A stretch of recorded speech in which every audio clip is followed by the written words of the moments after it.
ketika sudah kelas 2 SMP ke atas, sekitar usia 14, perempuan akan melambat pertumbuhan kognitifnya, sedangkan laki-laki lebih pesat. Remaja laki-laki kalau udah kelas 2 SMP ke atas, dia akan lebih menjadi pribadi yang maskulin. Ya, mau suaminya ngomong banyak, oh iya dek, itu sebuah tempat yang sangat indah, besok kita ke sana bareng-bareng keluarga ya, kita berkemah, kita membawa tenda dari rumah, kita bawa magicom, kita masak-masak di sana, begitu? Bisa, mau kayak gitu. Itu bukan anak yang tidak berbakti, tetapi beda struktur otaknya. Kalau nyuruh anak perempuan, Kak, hujan, udah gitu aja, apa yang dia lakukan? Dia lari, ngangkat jemuran. Itu kenapa mendidik anak laki-laki dengan anak perempuan itu beda. Perlu seni dalam komunikasi. Saya punya dosen, S3-nya di Jerman, S3-nya ngambil psikologi keluarga. Dosen saya ini kalau anaknya hidup semua itu 9, tetapi anaknya yang hidup hanya 2. Ya, bismillah yang hidup hanya 2, anak yang pertama sama anak yang terakhir. Setiap istrinya hamil sering keguguran, diperiksakan kandungannya bagus, bukan lemah gitu ya, bukan ada penyakit dan sebagainya. Ternyata kurang di komunikasi. Percaya nggak Pak? Istrinya hamil cerita ke dosen saya ini, Mas gini, dikatain sama tetangga gini dan sebagainya. Bilangnya Pak, ah gitu aja dimasukin.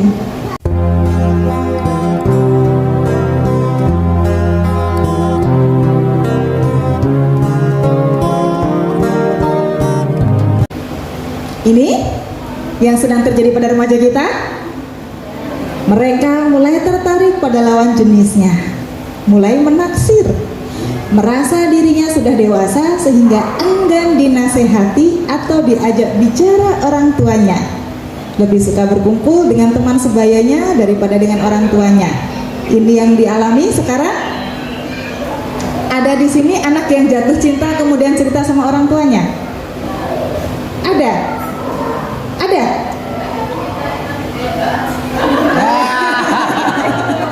Ada yang ditembak gitu ya? Iya. Ada cara-cara kita apa ya?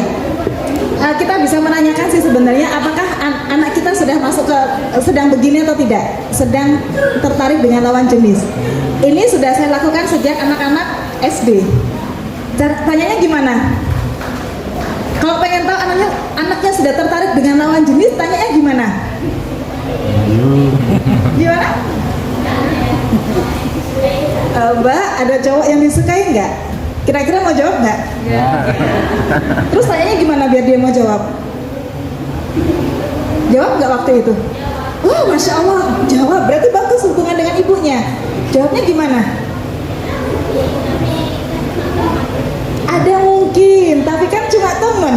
Nah, gitu ya, bagus ya, bagus. Oke, ada yang pernah pengalaman mengorek biar tahu anaknya sudah jatuh cinta atau belum? Ya, silakan Ibu.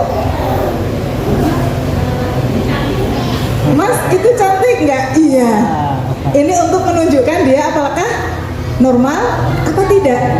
Karena pernah ada kasus anak SD kelas 5 laki-laki, kalau dia deket sama temennya perempuan biasa saja, dia mengaku begitu.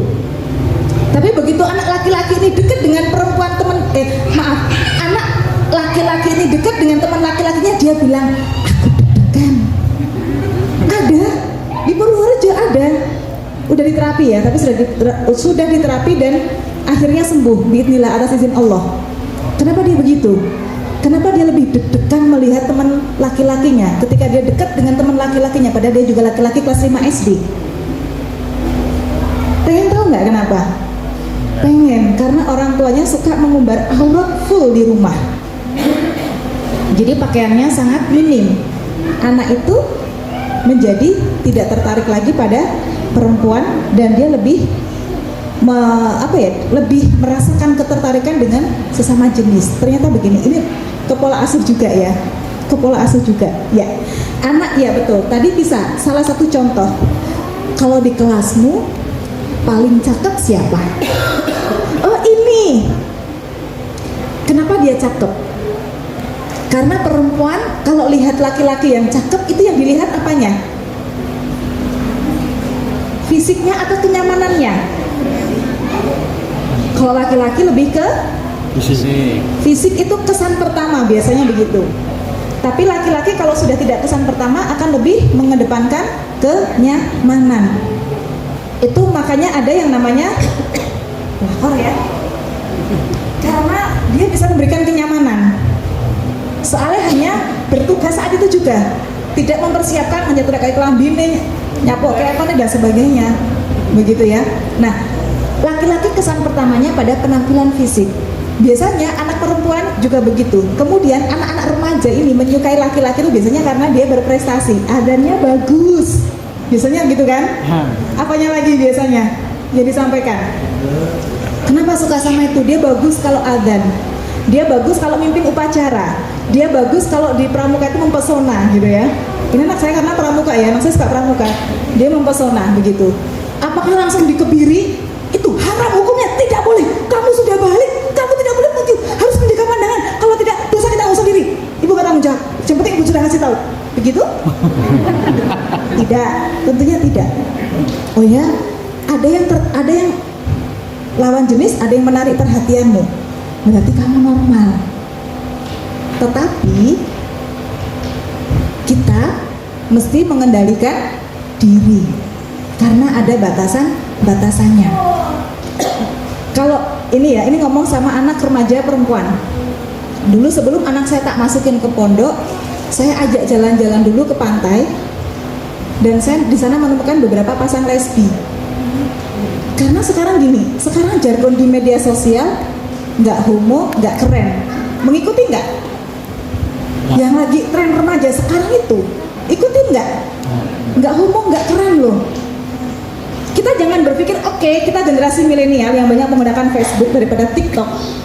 Tapi kita kalau punya anak remaja, kita harus tahu up to date apa yang sedang dibicarakan para remaja. Nggak homo, nggak keren.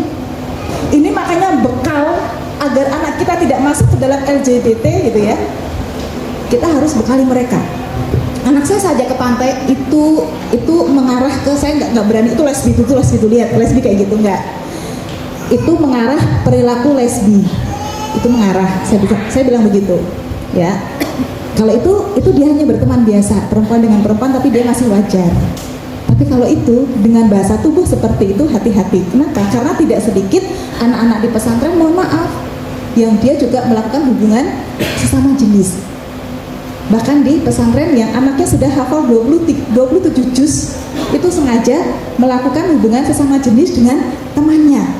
Motifnya apa? Kira-kira penasarankah? Atau ingin mencoba hal baru? Kira-kira apa? Dia hanya ingin diperhatikan oleh orang tuanya. Kalau dari segi pakaian, syar'i banget. Dia pakai kerudungnya sampai lutut dari segi pakaian. Ketika ditanya sama psikolog gitu ya, ditanya psikolog di sesi konseling gitu ya, apa yang kamu rasakan saat ini nak? Dia tidak berbicara sampai 30 menit, nggak ngomong sama sekali. Dia hanya begini.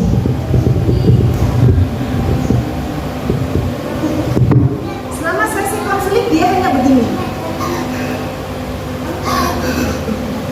Sudah, nggak ada pembicaraan lain. Kemudian psikolognya bilang, kalau kamu belum siap tidak apa-apa, kita bisa bertemu di lain waktu. Kemudian apa yang terjadi dengan anak itu? Anak itu sambil menangis. Saya kalau menceritakan ini kayak nggak sampai ya. Dia bilang gini, kangen. Dia bilang begitu. Dia cuma bilang kangen. Ibunya orang baik, bapaknya orang baik, bapak ibunya aktivis, tetapi anaknya jarang mendapatkan sentuhan. Kalau ibunya telepon anaknya, ibunya yang tanya, ibunya yang jawab. Gimana kabarnya? Baik-baik aja kan? Uang sakunya gimana? Masih kan? Udah ibu transfer kemarin. Kalau jadwal penjengukan yang disuruh datang ajudannya.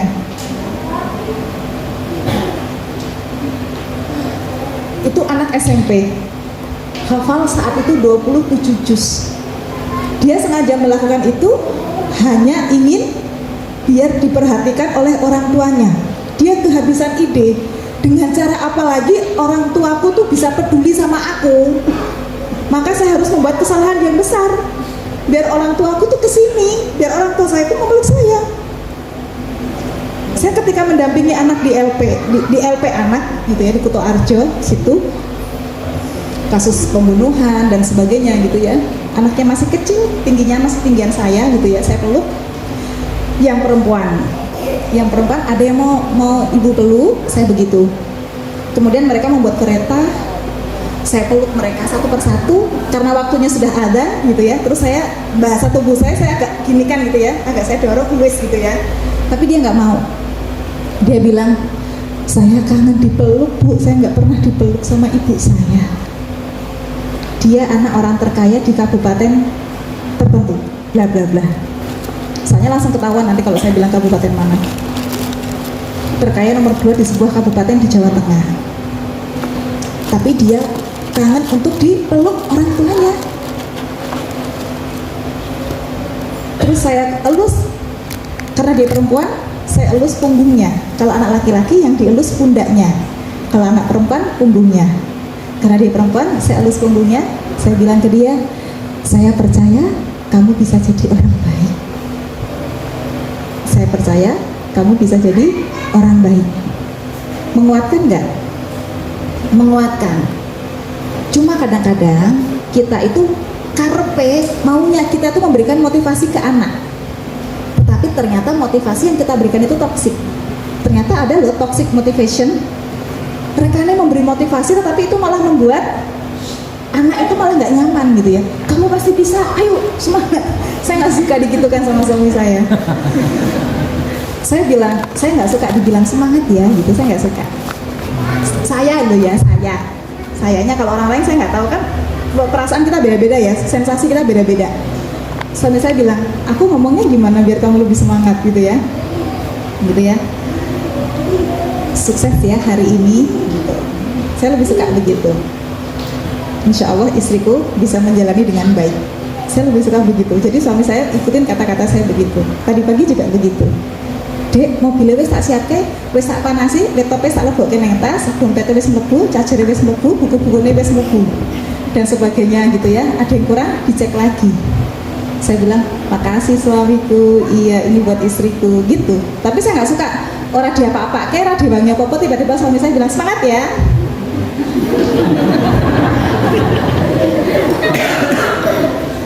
Dan itu yang saya yakin juga dialami oleh remaja kita. Anak remaja kita mau ujian, semangat ya, sukses ya. Enak nggak? Beda nggak? Anak kita mau ujian, tak temenin belajar. Ibu yang baca buku di sini, dia belajar di situ. Tak temenin belajar. Ketika dia belajar, tak buatin teh hangat nih. Tak buatin teh hangat buat anakku yang lagi belajar. Itu bagi saya, itu motivasi yang lebih daripada hanya semangat ya. Ibu punya masalah besar. Saya bilang, sabar ya bu ya, lagi nangis-nangis sedih banget, sabar ya. Enak nggak? Enak kan? Sabar ya pak ya, sabar. Kalau saya bilang, saya percaya bapak sabar, lebih enak nggak? Lebih enak mana? Sabar ya. Saya percaya ibu lebih sabar. Anak kita habis dikop, bisa gini ibu, aduh jangan pegang kupingku, sakit gitu ya. Ibu percaya kamu sedang disiapkan untuk menjadi generasi yang kuat. Bukan apa-apaan itu, aturan mana itu kayak gitu kan?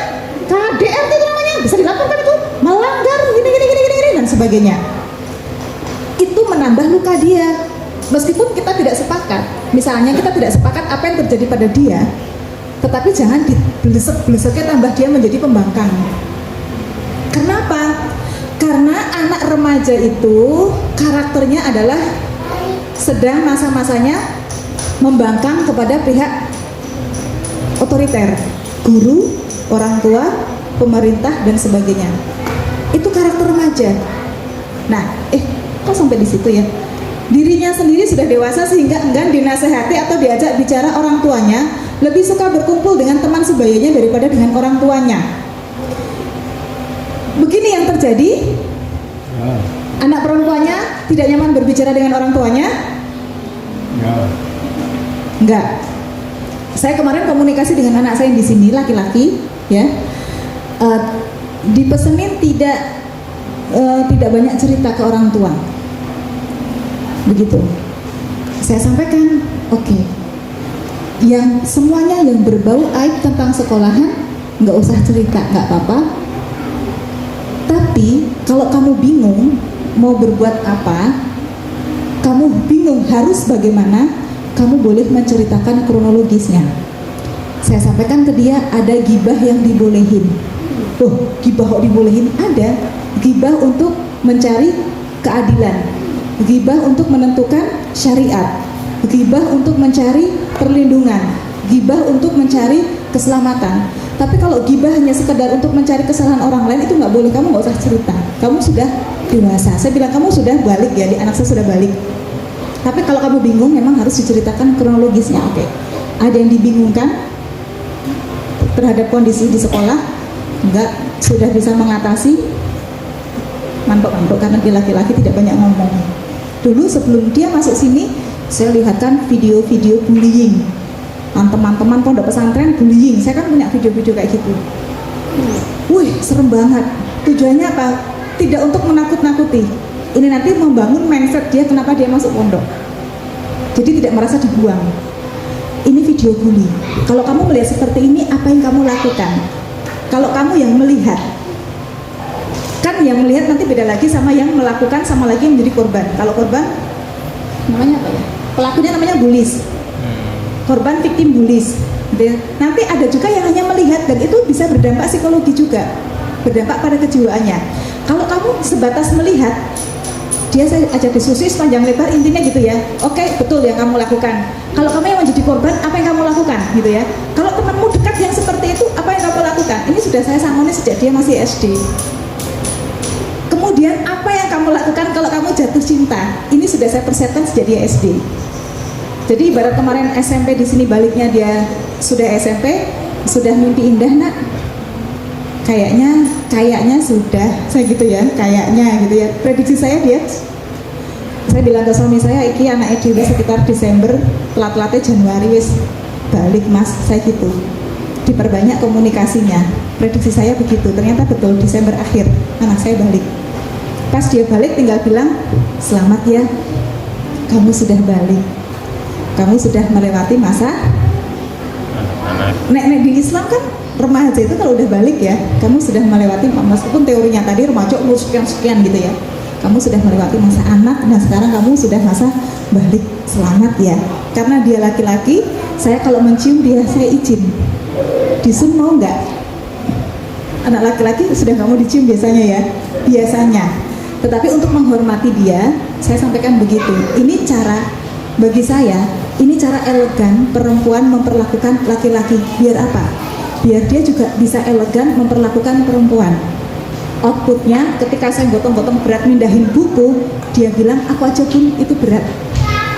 Itu, dia sedang elegan sebagai laki-laki terhadap perempuan. Insya Allah, anak-anak yang kenyang dengan perhatian orang tuanya, insya Allah dia tidak menjadi korban pelecehan seksual, karena dia bisa memperlakukan lawan jenisnya dengan baik.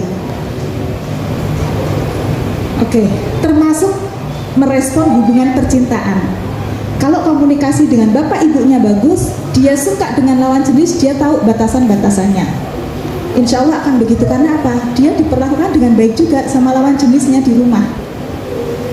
Bu, saya cerita lagi ya, anak saya 7 tahun tanya ke saya, dan saya yakin semua dulu pernah berpikir begitu anak-anaknya, atau bahkan kita. Anak saya tanya gini, Bunda, pernah nggak nabrakin mobil? Pernah. Waktu itu mobil sedan, karena mobil saya ganti-ganti uang dagangan ya. Waktu itu sedan, kapnya sampai rusak, Bunda nabrak gempura. Terus, ayah gimana? Ayah marah nggak? Saya tuh nggak tahu dia tuh mau membahas apa, nggak tahu ya. Saya nggak tahu tujuannya apa. Saya bilang apa adanya. Nggak marah. Dia bilang apa? Enak ya punya suami kayak ayah. Coba dia sudah jatuh cinta sama ayahnya. anak perempuan yang jatuh cinta dengan ayahnya, insya Allah dia potensinya kecil untuk menjadi korban hidung belang. Nggak ada ya? Hidung belang yang ada ya? Insya Allah begitu. Ya, dia tidak akan menjadi korban pelecehan seksual. Insya Allah begitu. Enak ya punya suami kayak ayah. Terus dia tanya lagi, terus ayah ngomong apa? Ya saya ngomong apa adanya. Ayah bilang, ora apa-apa mau pilih lecet, sing penting bojone ra lecet. Emang suami saya bilang begitu? Bener, emang bilang begitu. Terus anak saya komentarnya gimana? Dia bilang, ayah bener-bener orang sabar ya. Bisa dibayangkan? Kalau ternyata waktu itu suami saya marah, dan saya bilang, oh ya marah lah, ya nggak badi, itu buat ngecatnya aja habis 1.700.000 kok. Belum ininya, mobil yang sudah dicat ulang harga jualnya lebih rendah. Ya jelas marah, itu mobil dagangan. Dia kan berkomentar gimana? Nggak enak ya punya suami kayak gitu. Kalau ayah bilang apa? Besok lagi tuh kalau nyetir hati-hati ya, cuma tabrak sembarangan gitu ya. Dia akan bilang ayah bukan orang yang sabar. Kenapa dia 7 tahun bisa begitu? Apakah karena dia anaknya orang psikologi? Bukan, nggak ada hubungannya. Karena aspek afektif pada anak itu tumbuh paling pesat, aspek perasaan. Nanti remaja, aspek kognitifnya melesat, anak remaja. Laki-laki, ini kabar gembira ya, buat saya juga, anaknya laki-laki. Anak laki-laki kalau udah SMP kelas 2 ke atas, kognitifnya dul cepet banget. Aspek perasaannya dul cepet banget. Aspek sosialnya dul cepet banget. Aspek fisiknya dul cepet banget anak laki-laki. Ada 4 aspek perkembangan pada manusia. Sedangkan perempuan yang punya anak perempuan, biyen SD sregep banget, biyen SD nggak nangisan di sekolahan, biyen SD juara banget, sekarang SMP ada jerawatnya udah ada jerawatnya, pakai masker aja lah. Ada temannya ngomong sedikit tersinggung, ibunya bilang ayo toh cepet dikit toh, itu udah tersinggung. Anak-anak perempuan kognitifnya mulai melambat. Itu kenapa kalau anak SD tadi yang juara perempuan, tapi kalau kuliah yang jago-jago presentasi siapa? Anak laki-laki, tanggung jawabnya udah mulai kelihatan. Nah dari pola hubungan orang tua dengan lawan jenis anaknya gitu ya, ibu dengan anak laki-lakinya, bapak dengan anak perempuannya, ini nanti mempengaruhi bagaimana respon dia ketika mereka mulai tertarik pada lawan jenisnya. Ini mempunyai andil besar di sini. Cara memeluknya juga harus beda. Jangan, meskipun itu anak kandung kita, laki-laki lawan jenis atau bapak dengan anak perempuannya, itu jangan dada nempel, nggak boleh. Tetap ada resonansi di situ yang dirasakan, ya. Ibu jangan memeluk anak laki-laki lewat depan, jangan. Lewatnya gimana? Lewat samping. Dan jangan sampai kena, maaf ya, sampai kena dada kita, jangan, dihindari begitu. Kalau dia sudah kelas 3 SD ke atas, tetap ada resonansi. Ini nanti juga bisa berpengaruh pada respon dia ketika dia jatuh cinta. Ada periode penting.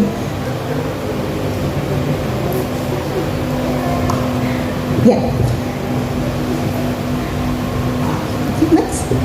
Menurut saya Bu, ini enggak? Ya, oke. Ya, ada periode penting. 1, perkembangan fisik dan mentalnya cepat. Butuh penyesuaian mental, pembentukan sikap, nilai dan minat baru. Ini dialami pada remaja. Ada yang ditanyakan sampai di sini? Diresapi dulu. Perkembangan fisik dan mentalnya cepat ya, tidak hanya fisik tapi mentalnya, ada korelasinya, nanti ada di bawah. Saya lanjut dulu aja. Ada periode peralihan. Apa yang terjadi, apa yang telah terjadi sebelumnya akan meninggalkan bekasnya pada masa sekarang maupun masa yang akan datang. Kenapa? Karena struktur psikis jiwa anak remaja itu berawal dari masa kanak-kanak. Saya kemarin terlibat dalam penelitian teman, ambil S3 di kedokteran ya, Kesmas, Kesehatan Masyarakat, tetapi S2-nya psikologi, S1-nya psikologi, beliau seorang psikolog yang ambil Kesmas. Penelitiannya internasional. Salah satu subjeknya dari Indonesia, Purworejo, kenakalan pada remaja. Saya sempat membaca proposalnya begitu ya. Dan ternyata memang di situ hipotesisnya dan teruji, kenakalan remaja itu terjadi ketika kecilnya dia sudah terkondisi untuk menjadi anak nakal.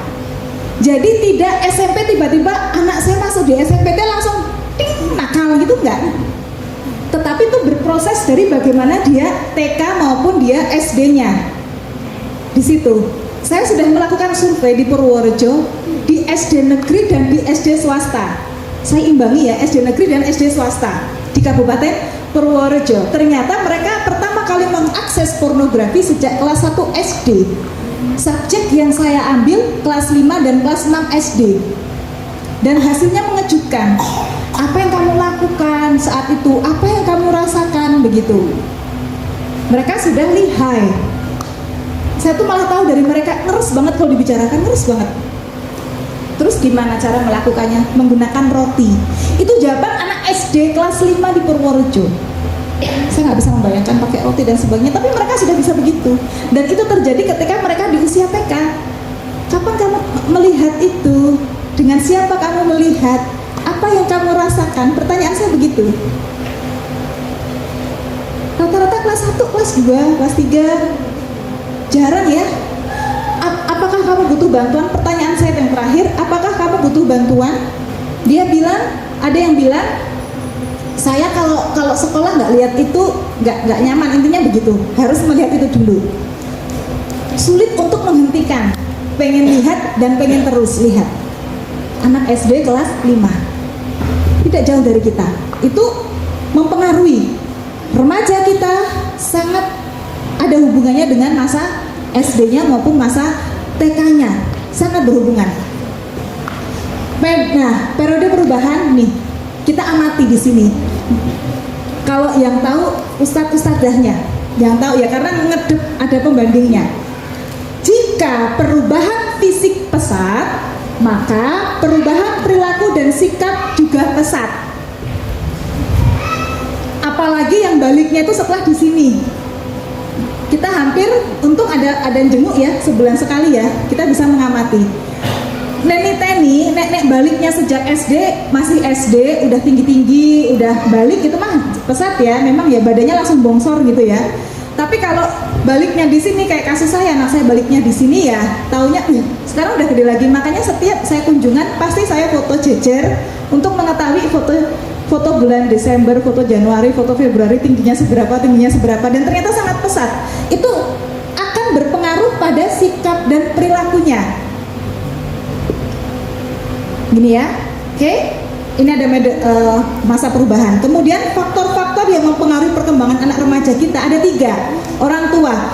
Bagaimana pola komunikasi antara orang tua dan anak ini mempengaruhi perkembangan anak remaja kita. Bagaimana pengetahuan orang tua tentang perkembangan psikis anak.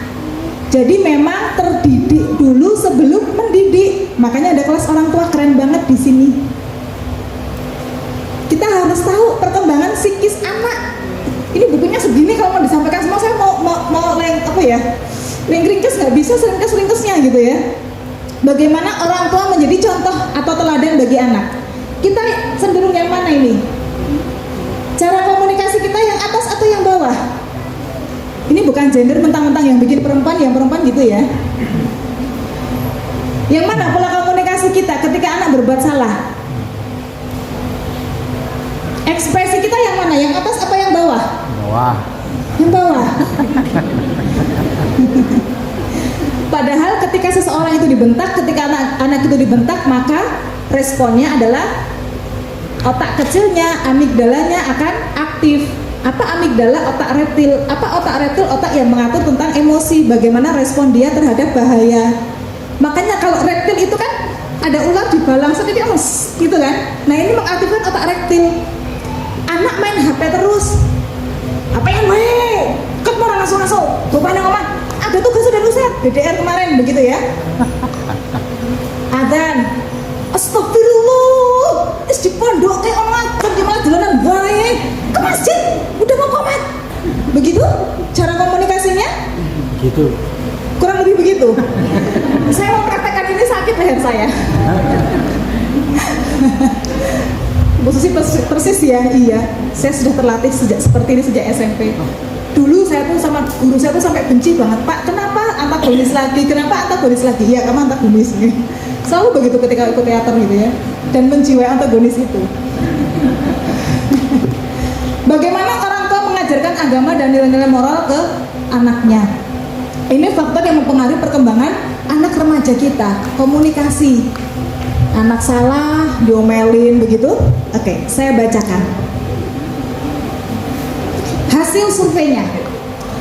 Saya tidak tahu karena memang saya bilang tidak usah ditulis nama, tidak usah ditulis nomor presensi, enggak usah. Tapi di sini saya melihat dia depresi. Dari tulis tangannya ada yang depresi di sini. Tetapi depresinya tidak disebabkan karena sekolahan, insya Allah tidak mengarah ke situ, tetapi ke orang tua. Saya bacakan, siap? Siapapun ini punya siapapun ya, saya bacakan. Apa yang kamu rasakan sebagai remaja saat ini? Dia jawab, belum banyak tahu tentang remaja. Kadang suka gelisah, padahal nggak ada apa-apa. Suka panik sendiri, capek sama kegiatan remaja.